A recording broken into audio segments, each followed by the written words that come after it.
सबसे बड़ा अपडेट यह है कि नेतन्याहू और डोनाल्ड ट्रंप दोनों के बीच घंटों तक बात हुई।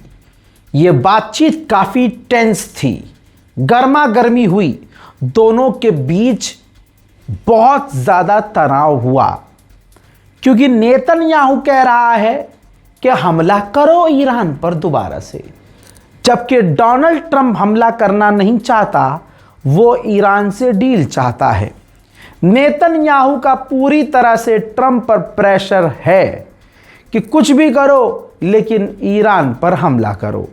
हो सकता है डोनाल्ड ट्रंप की एप्स्टीन फाइल की तमाम वीडियोस नेतन्याहू के पास हो।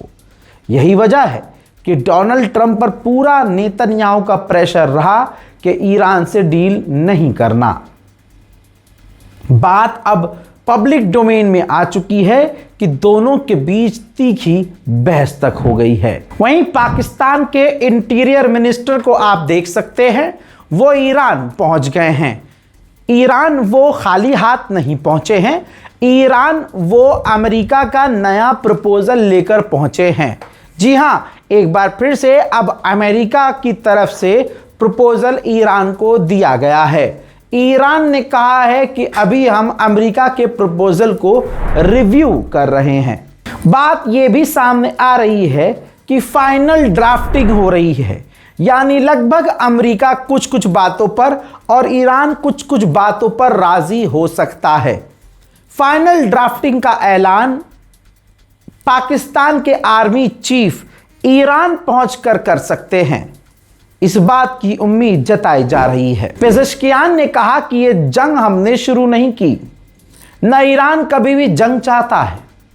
आज की तारीख में भी ईरान हर तरफ, हर जगह, हर मोड़ पर जंग खत्म करना चाहता है, लेकिन अमेरिका जो सोच रहा है कि ईरान सरेंडर करे, ऐसा कभी हो नहीं सकता। दूसरी तरफ ईरान के विदेश मंत्री फ्रंट पर आकर खेल रहे हैं। उन्होंने ट्वीट किया कि हमारी पावरफुल आर्मी ने पहले ही बता दिया था कि हमने अमेरिका के उनके कई जहाज मारकर गिराए गए हैं, बिलियंस ऑफ डॉलर का नुकसान हुआ है। अमेरिका अब मान रहा है, लेकिन हमारी पावरफुल फोर्सेस ने पहले ही कंफर्म कर दिया था कि पूरी दुनिया में पहला हमने F-35 खुद मारकर गिराया है। हमने जंग से बहुत सारी चीज़ें सीखी हैं और बहुत सारा एक्सपीरियंस हुआ है। अब जब दोबारा जंग होती है या होगी तो नए सरप्राइज अमेरिका को दिए जाएंगे। उधर ईरान की सड़कों पर आज भी प्रदर्शन जारी है। तस्वीर देखिए, ड्रोन की परेड कर रहा है ईरान। जी हां, ड्रोन को सड़कों पर दौड़ा रहा है। ड्रोन को, शाहिद अपने ड्रोन को लेकर ईरान आवाम के बीच परेड कर रहा है। आवाम के बीच जोश और खरोश देखा जा रहा है। एक वीडियो दिखाना चाहूंगा। गल्फ ऑफ ओमान में अमेरिकी एयरफोर्स ने, अमेरिकी नेवी ने अपना हेलीकॉप्टर ईरान के एक जहाज पर ही उतार दिया। वहां उतारने के बाद उस जहाज को वार्निंग दी, चेतावनी दी और उसको वापस जाने को कहा, और फिर ईरान के उस जहाज को सीज किए बिना अमेरिका ने उस जहाज को वापस लौटा दिया। ईरान की परमिशन के बाद 26 जहाज़ों ने स्ट्रेट ऑफ हॉर्मुज क्रॉस किया है, जिसके अंदर 2 चाइना के जहाज और एक ताइवान का जहाज भी शामिल है। नेटो उछल उछल कर सामने आया था। नेटो ने ऐलान किया था कि स्ट्रेट ऑफ हॉर्मुज में हम अपनी नेवी भेजेंगे एस्कॉर्ट करने के लिए जहाज़ों को। भैया पता नहीं क्या हुआ है कि नेटो की टट्टी निकल गई है। नेटो ने अपना प्लान पोस्टपोन कर दिया है अगले कई महीनों तक के लिए।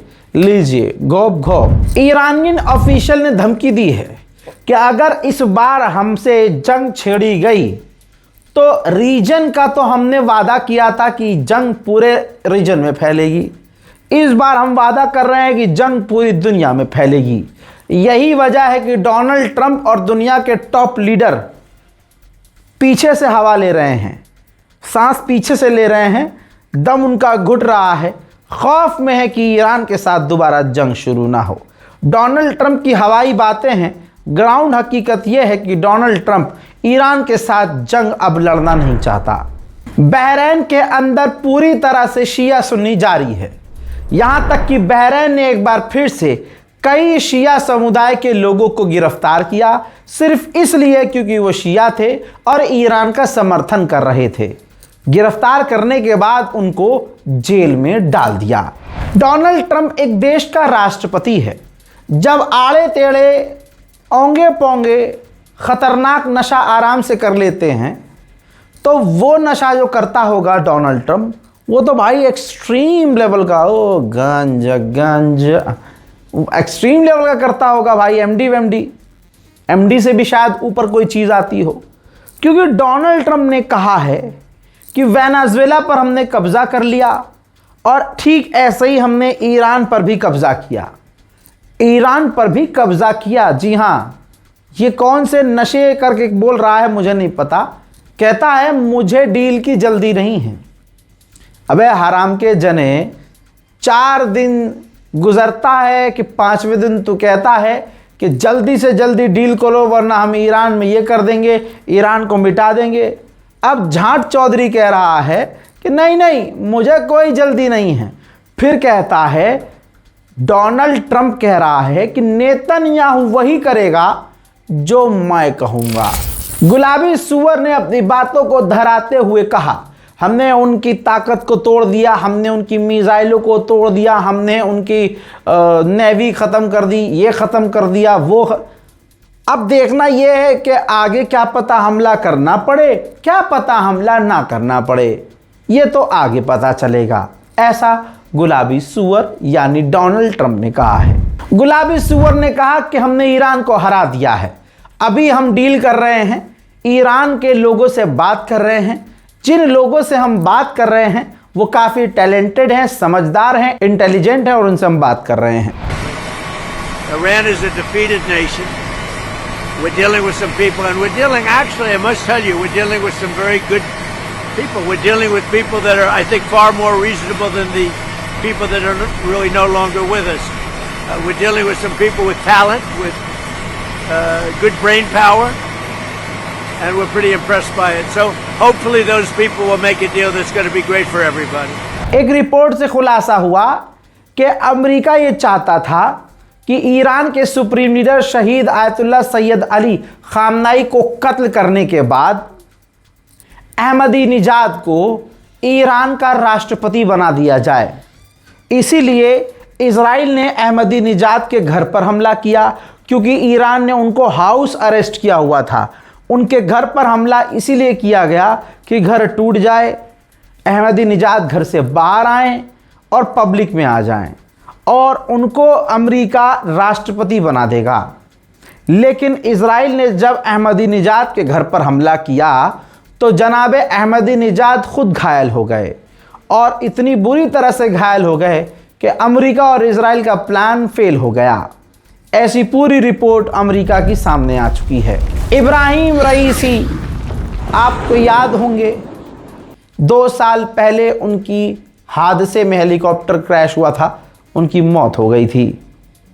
दोस्तों 2 साल के बाद उनकी तस्वीर को जनाब मुश्तबा खामनाई के साथ, ये देखिए, ईरान के अब जो नए सुप्रीम लीडर हैं इब्राहिम रईसी के साथ उनके कुछ लम्हों की तस्वीरें ईरान ने आधिकारिक तौर पर जारी की है। एक लंबे समय के बाद जनाब मुश्तबा खामनाई की कोई असली तस्वीर बिना AI, बिना एडिट वाली तस्वीरें सामने आई हैं।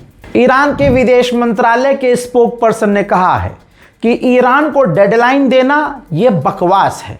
ईरान को डेडलाइन नहीं दी जा सकती। हम अपने हिसाब से काम करते हैं और अपने हिसाब से काम करेंगे। आप CNN की एक इन्वेस्टिगेशन वाली रिपोर्ट देखिए, ये देखिए, आराम से देखिए, स्क्रीनशॉट ले लीजिए। डोनाल्ड ट्रंप की जो रेटिंग है अमेरिका में लगभग 63% गिर चुकी है। अमेरिका में हर दूसरा इंसान डोनाल्ड ट्रंप को गालियां दे रहा है। यह CNN की रिपोर्ट है। 63% अमेरिका के अंदर डोनाल्ड ट्रंप की इज्जत खत्म हो चुकी है। ईरान के अंदर हो रहे एक मीटिंग के दौरान ईरान के विदेश मंत्री ने कहा कि ईरान के डिप्लोमेट इस वक्त बातचीत की टेबल पर बैठे हुए हैं, जरूरत पड़ेगी तो ये डिप्लोमेट मिसाइल लॉन्चरों पर बैठने को तैयार होंगे। हमारा जो मकसद है हम उसकी तरफ आगे बढ़ रहे हैं, बातचीत चल रही है। एक और महिला अमेरिकी इंटेलिजेंस ऑफिसर जो आपकी स्क्रीन पर है, ध्यान से इनके चेहरे को पहचान लीजिए। ये टॉप इंटेलिजेंस ऑफिसर हैं जिनका नाम है अमेरिलिस फॉक्स कैनेडी। दोस्तों, CIA की ऑफिसर हैं, टॉप लीडर। इन्होंने रिजाइन दे दिया है ये कहते हुए कि डोनाल्ड ट्रंप से मेरी सोच ईरान को लेकर मेल नहीं खाती है। डोनाल्ड ट्रंप जो ईरान को लेकर सोचते हैं ऐसा सोचना हमारा नहीं है, मेरा नहीं है, लिहाजा मैं रिजाइन दे रही हूं। ऐसे कितने सारे official intelligence officer, top level के ऑफिसर्स हैं जिन्होंने रिजाइन दे दिया है।